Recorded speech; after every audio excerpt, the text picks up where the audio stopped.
slowly droops above an isolated wind that waits and come back stronger, more spiritual than before. Even now, I feel a Holy Ghost dance, excitedly moving in me like an 8-year-old. No one knows that she is here with me, holding me up. I wallow so deep into her soul that I become lost. Each breath sacred, each time we write and suppose zoetic. The air becomes cold. The cursor stops moving. The chimes from next door rings louder. The wind ungathers my skin, closes its door. My voice becomes colorless. The crimson eve has turned into a night of silvers. The moon is white, an orphan to a dark, parentless sky. I sit alone in my writing room with fingertips pressed against what I now imagine each key to be her fingertips and the air, her soft skin that I will always, always lean against. Thank you. Let's see. I am going to read this poem because I think we all need this in the wake of so much that's happening. Um, I just think it's a poem that kind of explains a lot of what I was feeling, just seeing being going through the pandemic and just kind of watching the news. So it's called Tender Trimmings. At the beginning, we look with new eyes, laced in colorless skin that opens up like flowers. What we hear is muffled, closely stitched to the knotted past. The past is an old life that lies awake at night, worshiping its own gods, moaning in the corners of eyes that wrinkle and write misguided stories of heart and haze. Each swollen shoulder spills into summer and carries the old triumphs and disappointed aged beauties. Let's place the world inside a tiny room and keep it locked. It will hold us to love, to truth, to language, with gentle candlelit words. We will forget the wool skin, the beaded husk, the iron rind that become part of us. We will hold on to such tender trimmings and knowings that become part of us in different ways. We will vaccinate whatever ails us and give ourselves more than what life and death knows of us. We will come with the wisdom of shepherds. We will come with the sun, the air, and the sacred winds that touch. We will speak of the smell of wild jasmine and lavender and what we ate along the ageless past. We will taste the words that we've traveled with. We will bridge into others and hold up life between one another's footsteps and the loose grains that we've given in this lifetime, where little is more, where the blooms tender, petal trimmings, open and close. Thank you. Let's see. I would like to, you know what? I think I'm going to do something, and I'm going to call this a poem from way back in the day. So it's a granny poem. I wasn't a granny then. I was really something else. And so I'm dedicating this poem to Lady Di. She loves it. She wanted me to read it. And so here it is. And it is entitled Skirt. Girl, I wore that skirt out. The way it stretched across my hips, laid over my thighs, and swung to the cadence of my feet. I knew he was looking, she was looking. They were looking at the rhythm, the movement, the flow, the grooving on a Sunday afternoon.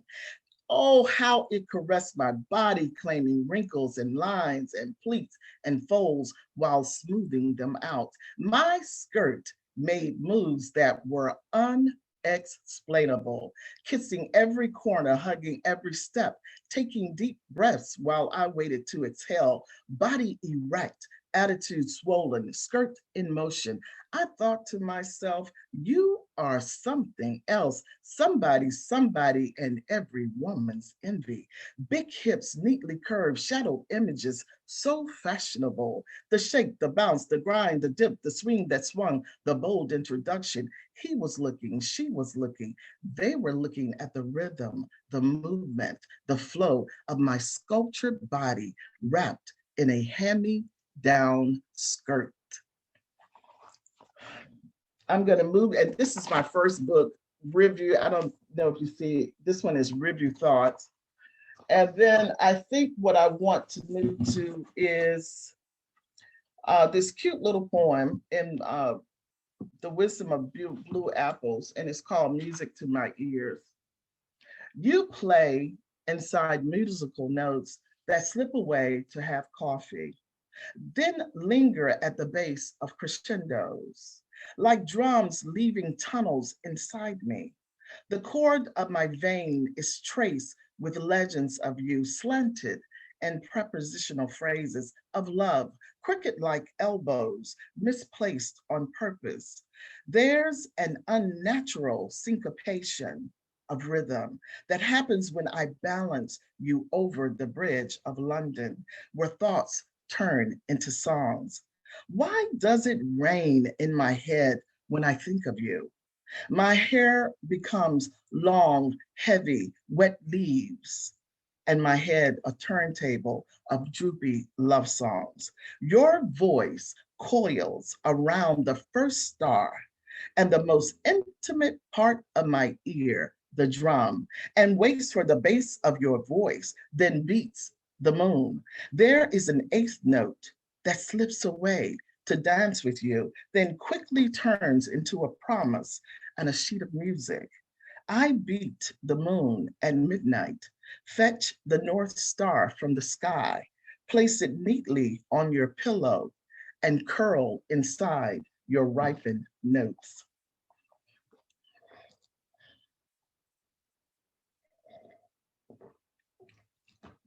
The next poem is entitled Your Face. This poem received an honorable mention from Art for Us, Countercurrent Literary Magazine. It's a visual poem. I actually did a little piece of artwork to go along with this when I submitted it. So unfortunately, I don't have it with me, but I'll just give you the background. I love the color blue, all different shades of blue. And I always go to this place, it's in Morocco, and it's called the Blue City. And I'm looking at this blue door, and this poem just kind of comes out of me. Again, it's entitled Your Face. Your face at times is a beautiful door, stern and unwilling. I imagine your lines are the markings of your living that separate each lover's stance. Your lips, an altar of whispered flames. Great men have stood before them and burned. There is great distance between the eyes of your past and the eyes of your now. The gold that ambers through your iris whispers guilt and shame and dance like birds do. Just underneath the moon of your cheeks, a consecrated land still grows. Above the seam of your cheek, a bone rises in deformity. Fruit pills. The soil recalls the year of the trespassers, the ones who wandered in by mistake. Your face, once a beautiful door, now blurred with an antithesis of lines, no longer distinguishable, only the altar that confesses your soul. Thank you. This one is, the next point is really the pandemic, when it kind of, I guess we were kind of in it, you know what I mean? It wasn't like at the beginning of this. So, and it talks about some socialism or some problems that we had, okay, socially. So it is called, What If There Is Light at the End of This Pandemic? The air splinters and bleeds into a hush that swallows whole its prey. that spits out a rosebud of bones and broken wings. We attempt miniature flights, but fall back to weightlessness, into silk strands of what was, into January's cold white winter, when fingers were allowed touch, when breathing was not cage. What if what was could be again, and if hope could stay longer? The air's staggered breathing opens up crowded rooms. COVID's pale white ghost drifts indiscriminately, blows into consenting lungs that are born to breathe, to carry. This haunting pandemic crouches in waiting rooms, searches for light to dim its flicker, to darken and sinks deep in the earth at dawn. What if we could loom into what was and open its silence, wipe clean this virus, this pandemic, this racial divide? What if prisoned by this glass, this mask, this door, this lock, this isolation, deletes this dry cough and its toxic fingerprints, removes the virus, enlighten our perspective for inclusion, our hopes of unity? Thank you. Now, many of you know that Dr. Hiram LaRue is, he does so much in the poetry world, and I'm so grateful for his friendship and his visions. And he invited a group of us, it's really all of us, meaning 4 poets, and now Cliff Bernier, who is the harmonicist. But when this first started, it was just myself, Lady Di Patrick, and Dr. Hiram LaRue. And while I was there, this is for the Voices of Woodlawn. Some of you have had the opportunity to hear us. And while I was there at Woodlawn, I actually wrote this. However, I don't think Hiram or Lady Di have heard this poem. I've never read it because I thought it was, I don't know, because you feel so many things when you're there. So it is called Anesthesia. Take the edge off, count backwards, light, swallowed eyes, strand them in, hold the sugar canes at his chest, take the feels and eat them whole. Taste the bitter root of strong buttercups, sift the sun's body through broken souls, open the deep, dark wound, douse it with alcohol, scrape it bald, blood bleeding, stop the bleeding with freshly pulled cotton. Lost him, lost them, bled out, stayed too long under anesthesia.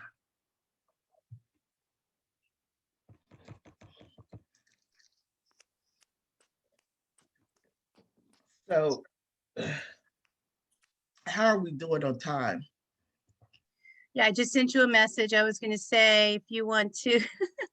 I'll wrap it up with my signature poem that lightens everything up. I may take you down, but I'm going to bring you back up with this, okay? Perfect. So this is some people have heard it. It's okay. I'm going to do it again, okay? I'm going to bring you back. Give me light. In as much as I can take, give me light.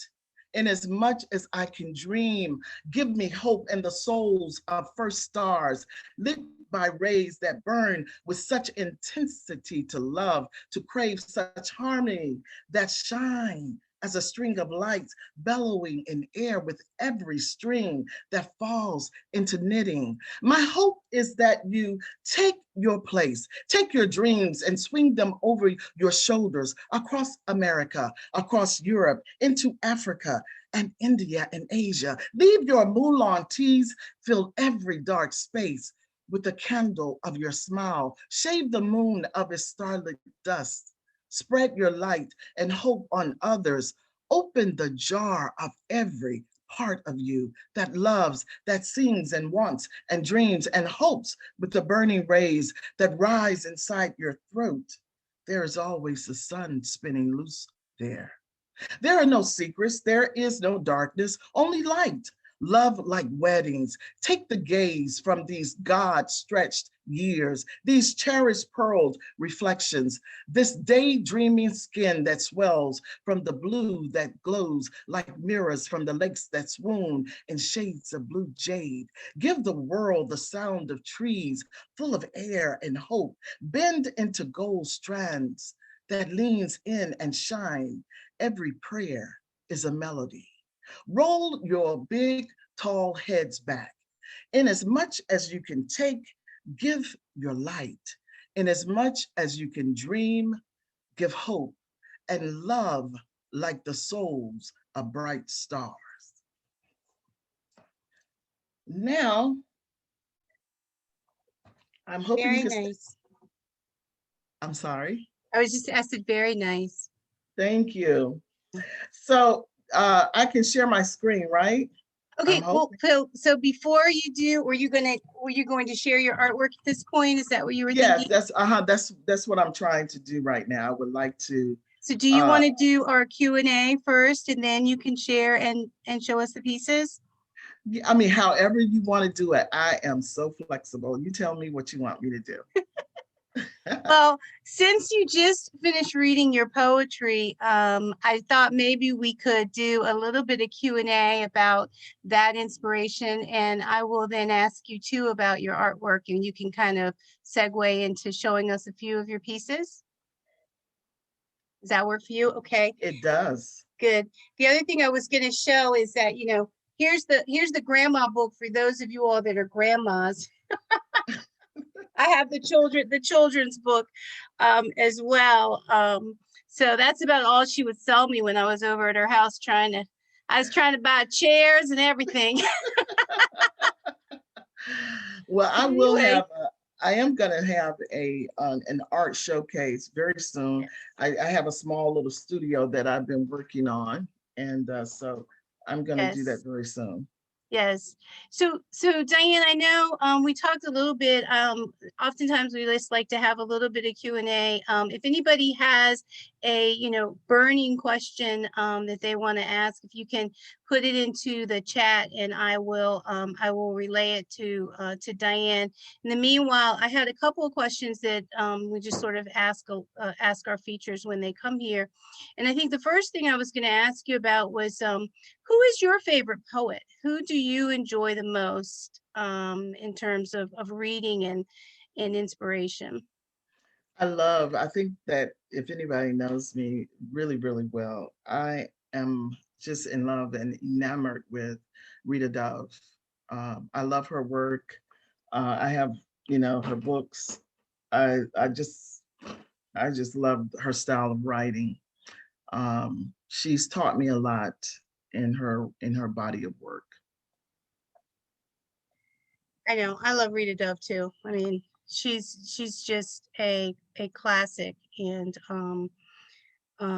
her writing, it's interesting because her writing touches all the different spectrums, right? So it's not just one particular area, so it's really beautiful. And that's the reason why I love her, because she's so expansive with Yeah. her subject matters. Yeah, yeah.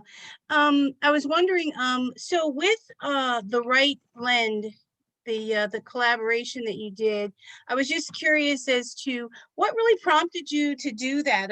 You were the one that came up with the idea and sort of wanted to do that, and I was wondering what made you decide to take on that challenge.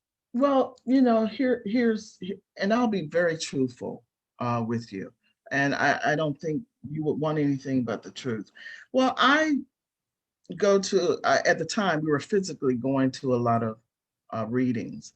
And when I would go to certain locations, or if there were certain poets who were featured, there was no diversity.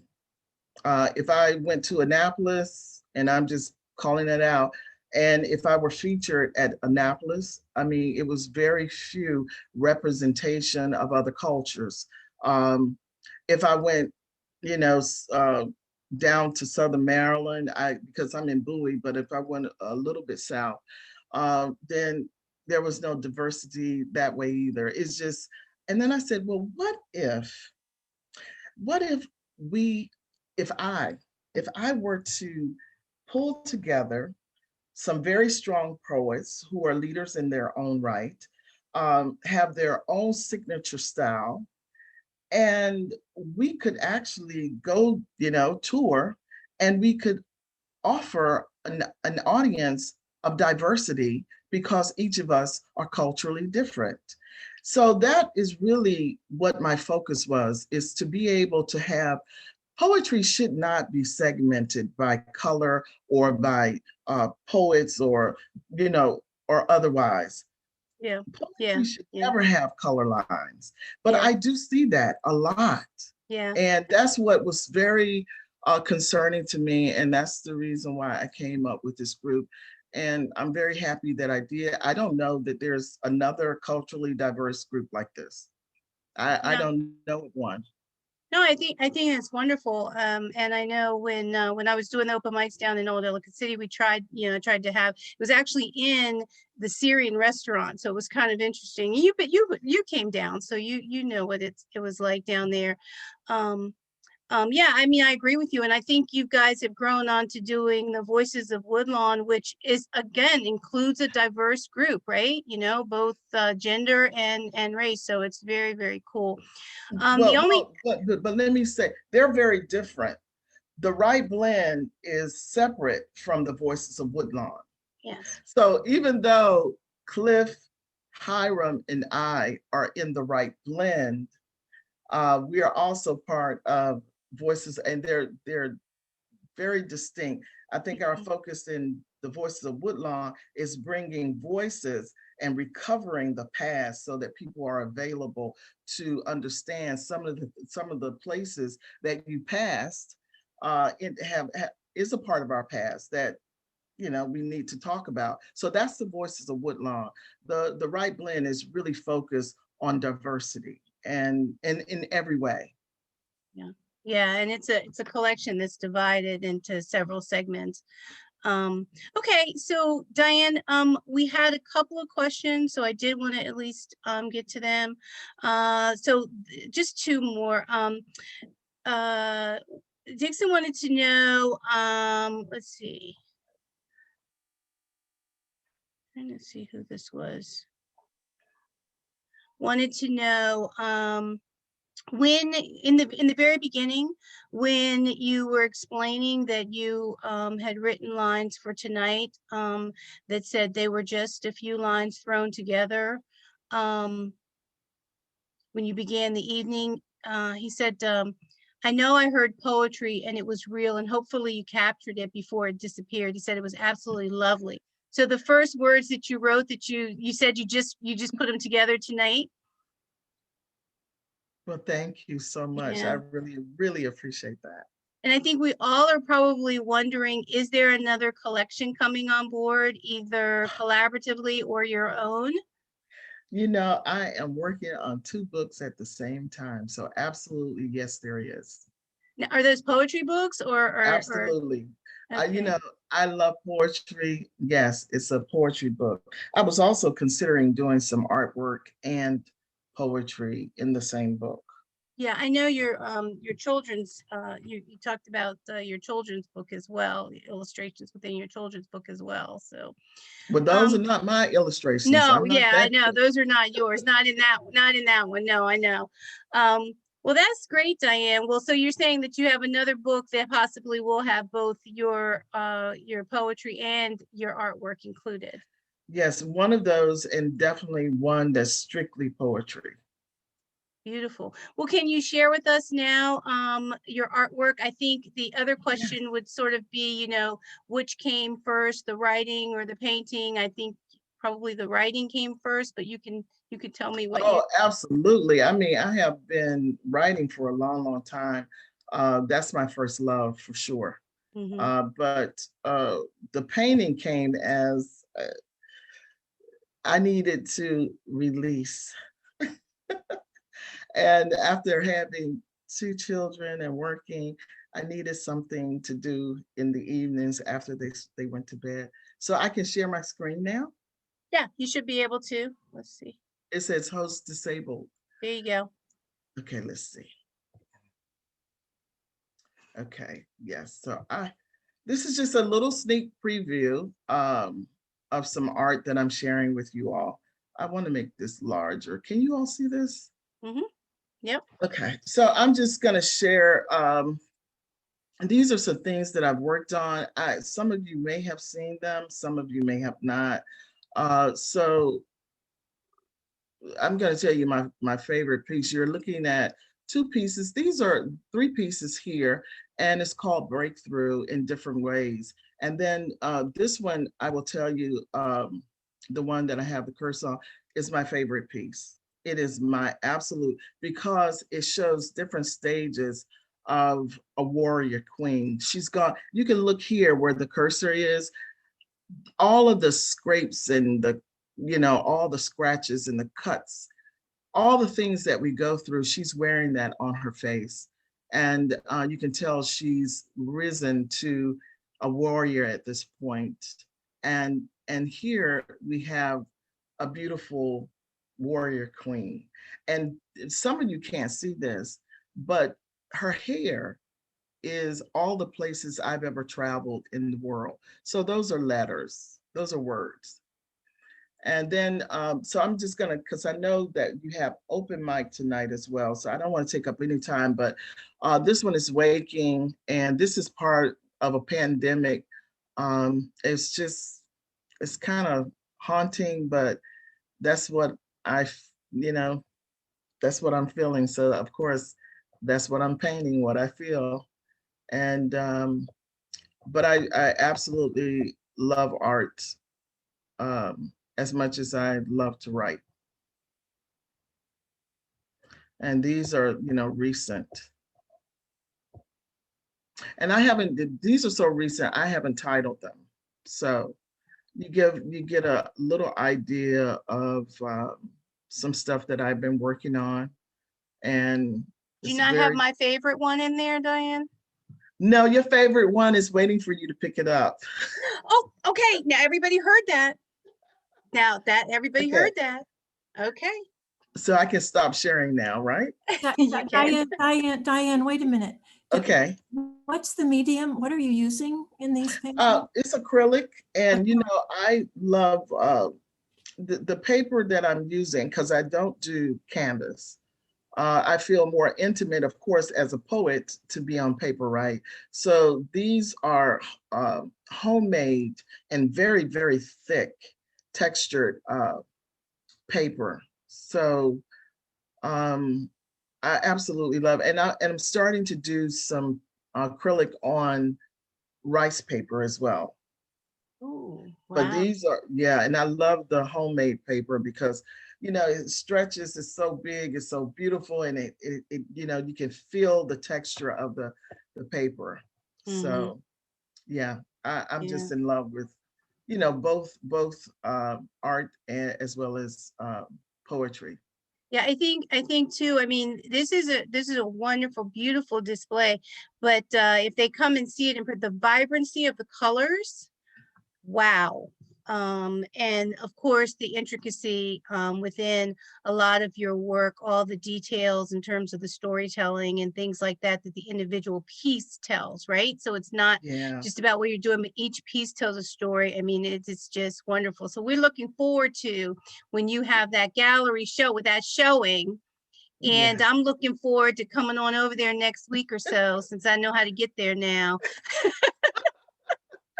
Oh, thank you so much, Patty. Thank you to Berks Bards for having me this evening. Thank you. I feel very thank honored you. Thank you so much for sharing all of your beautiful poetry.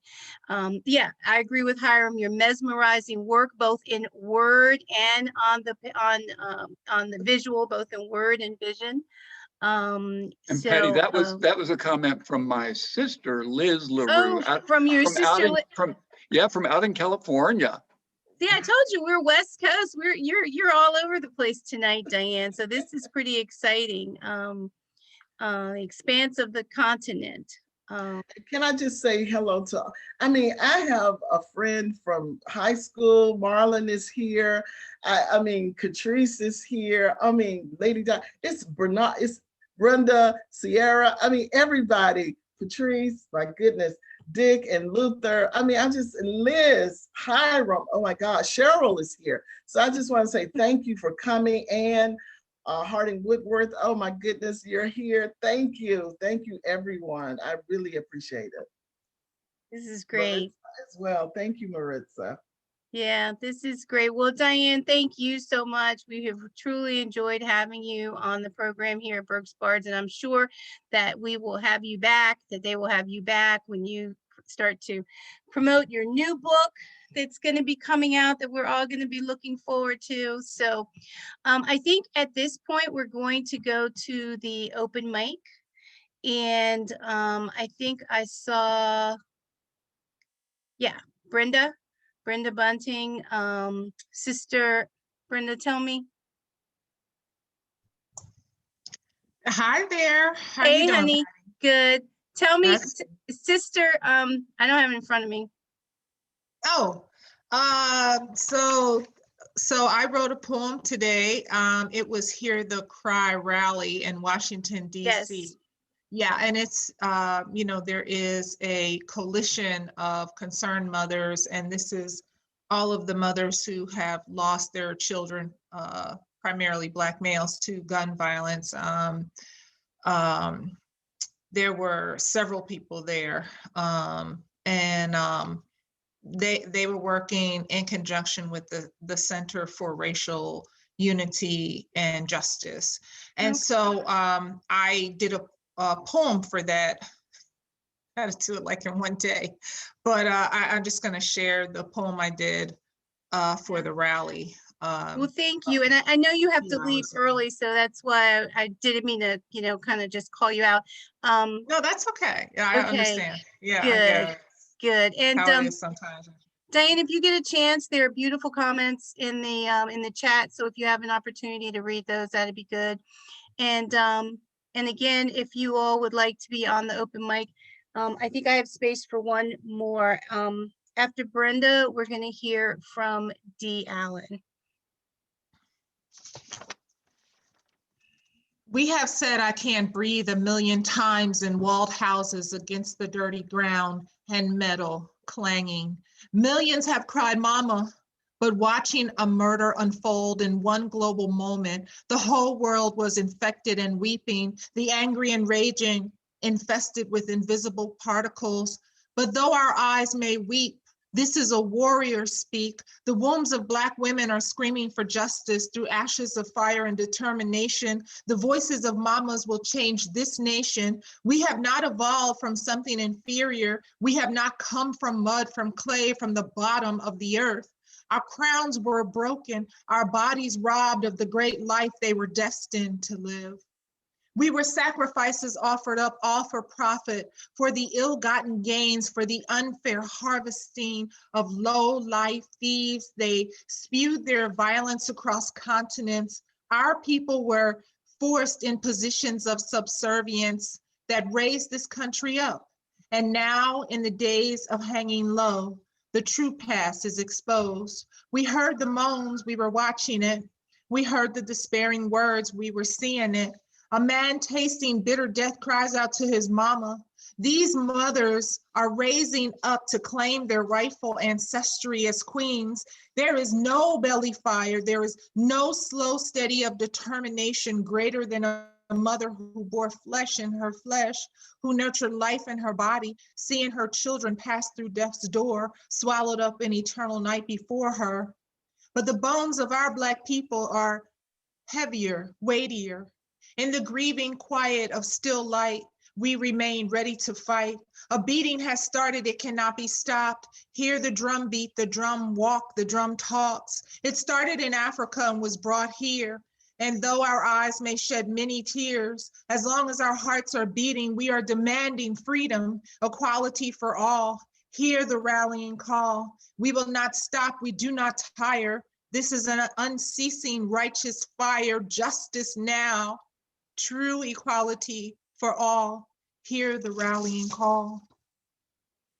Thank you, Brenda. Hey, Brenda, I know I didn't even think about the fact that, I know a lot of us know you here, but can you just give us a real quick, two-liner about who you are and where you are? I know you're down in Silver Springs, but, just to give us a chance. And I'm going to make that announcement for the other poets too. I think we have about 4 or 5 other poets. And if you can just give us 2 lines about, who you are and what your, whatever you want to say about yourself. Sure. I'm in Oxon Hill, Maryland, and racial, social, environmental justice is, my advocacy. I do a lot of work for that. I just got published in a couple of online Soul Lit as a spiritual journal, and then as well as I'm featured in What's Hot in the DMV. They're featured poet for May and June. And, just supporting the poetry and in Prince George's County, support poetry and poets. Love it all. So thank you, thank you. Brenda. Thank you Thank so you, Patty. much. I know. Mhm. I feel like you're like one of my feminist activist sisters, right? Yeah. Yes, I am. Yes. So, D. Allen, can you unmic yourself and I had no intention of performing today. I just wanted to play audience and support Diane okay. and So you're support Diane Wilbon Parks. well, there you go. That's all. Alrighty, cool. Okay. And- I'm But sorry, Dee, go ahead. if y'all want me to perform, I'll do it. But if not, then Well, thanks, that's totally up to you. We have other people on the list, so I'll keep going down the list so we don't run out of time. Thank you so keep much. going down the list. Thank you so much for your time. Okay, so Luther. Yes, thank you. E. I'm really happy to be here. I do a regular monthly virtual open mic. Diane is one of our regulars, so is Lady Di, so is Bernardo, and I'll put my email in the chat. Anybody that wants to be part of that gathering, you are welcome to get in touch with me. I'm going to read one short poem from one of my recent books, Everyone Disappears. And this is from a high window. My mother is crying and stars from a sky unexpectedly broad murmur. What is all this about? She says, I'm going lots of places. Don't wait supper for me. And from a high window comes the sound of coughing late in the carnival night that no one in the gray house can explain. And I, a world distant, reach the bench only after passing many doors that open onto rooms I cannot know. And in them all, my mother lies weeping until the stars go out. Thank you. Oh, thank you, Luther. Luther, what's the name of your open mic that you do? It is sponsored by the Hyattstown Mill Arts Project, and we just call it the virtual open mic. It is usually the 4th Saturday of every month, in answer to a question that I see that just popped up there. Perfect. Thank you. Thank you so much. All righty. So, Catrice.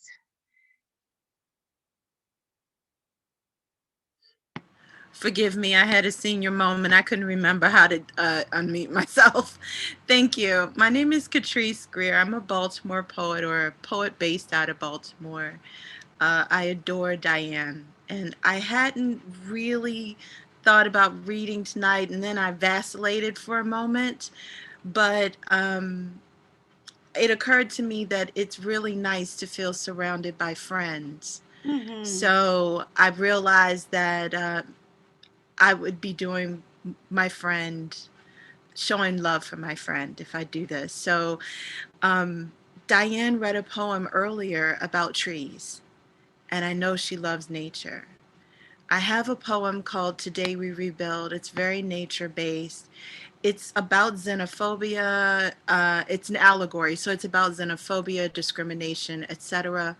But it uses trees to talk about those moralities. That being said, it's called Today We Rebuild. Oh, and she kicked me in the pants if I don't say the stuff. So I'm going to say the stuff. I am previously Cheltenham Poetry Festival's poet in residence out of the UK. I was their poet in residence in November. I am a Pushcart Prize nominee.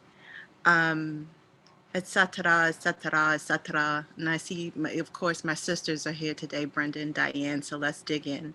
The poem is called Today We Rebuild. So much left unsaid, covered in hay and manure. We called it garden. Sorry about that. I realize you can't hear me on my air purifier. Today we rebuild. So much left unsaid, covered in hay and manure. We called it garden. Said it was floral and pristine. Said the silences were natural. Said the dark-barked fallen oaks cut down by men with axes and strong-armed into submissive, woody death. We said it was the natural order of things. Seedlings left caged in winters we made. Root systems tilled, separated, broken into pieces, overwintered in summer. We said it was the natural order of things. Seeds blown from path to patch in need of fertile places to land, spread roots, grow. Took them tagged, grabbed by throats, splash paint their fronds with red, corralled them, and we said it was natural. Lit a match on fields we wanted to flourish, but wanted to reign over for all time.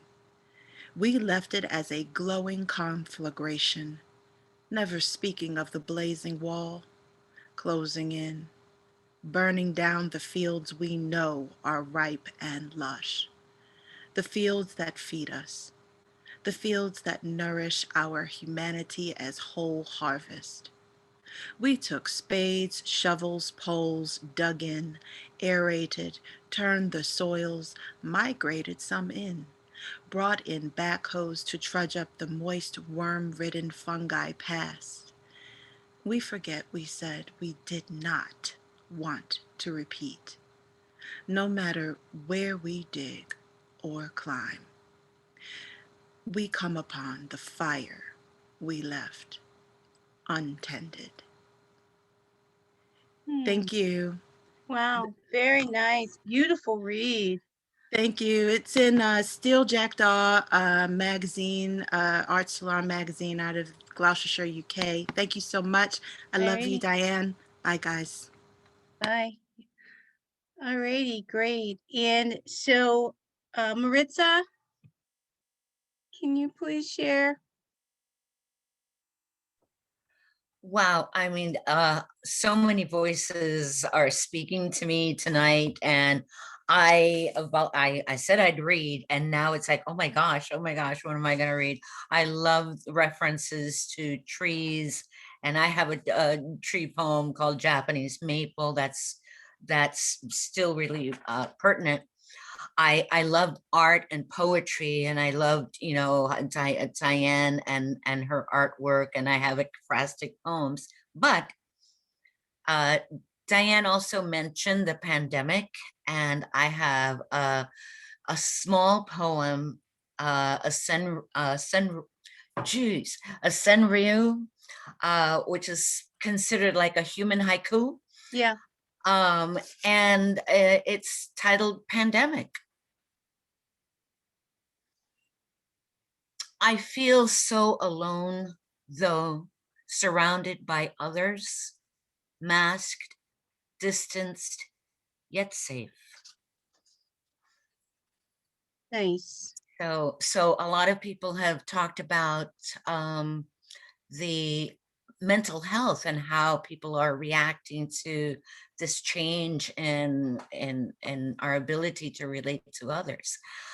Those of you who don't know me, I have been creating a poetry community for many years, and we're part of the Mariposa Poetry family that also has a retreat, a yearly retreat that's been on hold for the last couple of years for obvious reasons.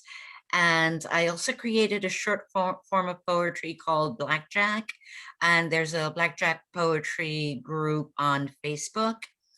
And but I think a short poem was that addresses the pandemic and some of the way we're feeling was a good choice. Thank you. Thank you, Maritza. I was gonna ask you, can you put those links in the chat for us? And I was curious, Japanese maple is my favorite tree. Well, between that and the dogwood, actually. So I was so curious about this poem. And you said it applied to the times. I'm wondering, is this a poem that's relational in terms of AAPI? It is, it's about our responsibility as parents to help our children grow to, and it's, it uses a tree as the backdrop for our responsibility to our children and how that makes a tremendous difference in how they grow up, what they do, and what kind of people they become. And I believe that, you know, all our children can grow up to be very strong because they need to be. I worry about, you know, my children's future, my grandchildren's future. But, you know, I have to be hopeful for the best. Okay, that's great. I just kind of want to remind folks, if you don't recall, there is tomorrow night is the first Fridays for Maryland Writers, which I host as well. And tomorrow night we will have both an open mic, and our feature poet is May Kuare, and we're going to have a great discussion about a lot of things that are going on now, not only in terms of she and I are going to do a call and response, but there's some other fun things going on as well. And for those of you all that know Cliff will be there with Roger Bradbury. I guess he and Cliff have put something together, so they will be closing us out tomorrow. But I just thought about it because if you all don't have a poem that you weren't able to read tonight, you know, feel free to join me tomorrow night. And you just need to go up onto the Maryland Writers webpage and register and get the link, and I'll try to put that in the chat. And so And Patty, this is Hiram. If I could interrupt for just a second. Bernardo is going to be hosting a wonderful event on Saturday. I don't know if he'd want to just say real quickly something about that. Well, Bernardo's getting ready to be our next reader today. So he's gonna. I was saving. You know, you guys can kind of. You can call me out on that. I was being a little gender biased in that since I had all the women, I did put them first. I was saving Bernardo for last. Part of that was that piece, and part of it was because I know that he is going to send us out with something absolutely fabulous, and so I was sort of waiting for that. I think I had shared with you guys that we're going to do a showcase in June. And I was just talking with another group of folks, just a small group of folks, and they said, oh, you got to get Bernardo. And I was like, oh, okay. So that's when I started working through the network there and called Tracy and said, can you tell Bernardo to call me? So I'm putting him on the spot a little bit because he hadn't called me yet. But anyway, we're gonna let Bernardo share everything with us. So just a little bit about yourself as well as what you're doing on Saturday. That sounds exciting. Thank you, Patty. Thank you so much. That was very interesting because when I first got the email from Patrice, I thought it was from Pat Smith, who I work with in Anointed Pens. And I was getting ready, thought somebody was scamming me or something. Then I read through it and I said, wait a minute, that's Patrice. Okay. All right, I got it now. So thank you. And Patty, I've been watching you for a minute now. I think I was introduced to you through Hiram. Yes. And this Okay. poetry community just has blossomed to where we're all in different rooms and the same rooms, and we're all around the world doing poetry. It's a wonderful thing, you know. It is. I love it. So I'll be doing something on Saturday for the Poets on the Green Line, which is one of the communities I've now gravitated to or become a part of. And I'll be doing a focus on gratitude lists, something I learned, you know, through a previous experience where I had to learn how to come out of seeing everything that was wrong right here in my face, and I couldn't see what was right. So they taught me to use a gratitude list to do that. So we'll be doing that to give us some new things to focus on as we come out of this pandemic, the deepest dredges of it anyway, and continue to go forward in life. So we'll be doing that Saturday from 1 to 3. I put the information in the chat. And before I get into this poem, let me tell my brother, Luther, I love you, brah. I'm sorry about Saturday. It really was a crazy weekend. I was like, every day I got off work, I was exhausted and I just went to sleep, you know? So I'm so glad that's behind me. Now I can focus on this. And this poem is a poem that came across this year. And it came into being because of one of those travels to another place. And in that place, I was in a deep space. And once again, this is one of those stories about coming out of the darkness. And so I think Baritz's poem leads me right into this really well. Thank you, sister, for setting it up. You know, I can't wait for Mariposa in Puerto Rico. I'm waiting, I'm telling you. All right, this is called February Ferrying. Ferrying. I turned it on so I would not feel alone, but I am in a room behind a closed door, wondering, weary, what it looks like to be near the edge. I don't go for coffee anymore. I came to this place to feel the embrace of words and glad amongst my comrades for what I've heard. Glad and sad and mad. They had so much to say, brought such broad and bright perspective to my blue mood of gray. I take hold my staff in silence, search the unseen for a place it may connect. I lift, set down, and lift, set down. A pattern that allows for me to feel. I lift, set down. I lift, set down. Without this motion, movement might be stilled. I lift, set down. I drift on down. I hear the murmurs coming from the shore. It is the poets perched in Ireland, and I am pleased to be among them once more. Yes. Emotion. Oh, okay. Thank you so much. Well, guys, I don't know what to say because this has just been an absolute fabulous evening. Diane, we probably, there's just not enough words to describe not only your beautiful poetry, but of course your beautiful artwork as well.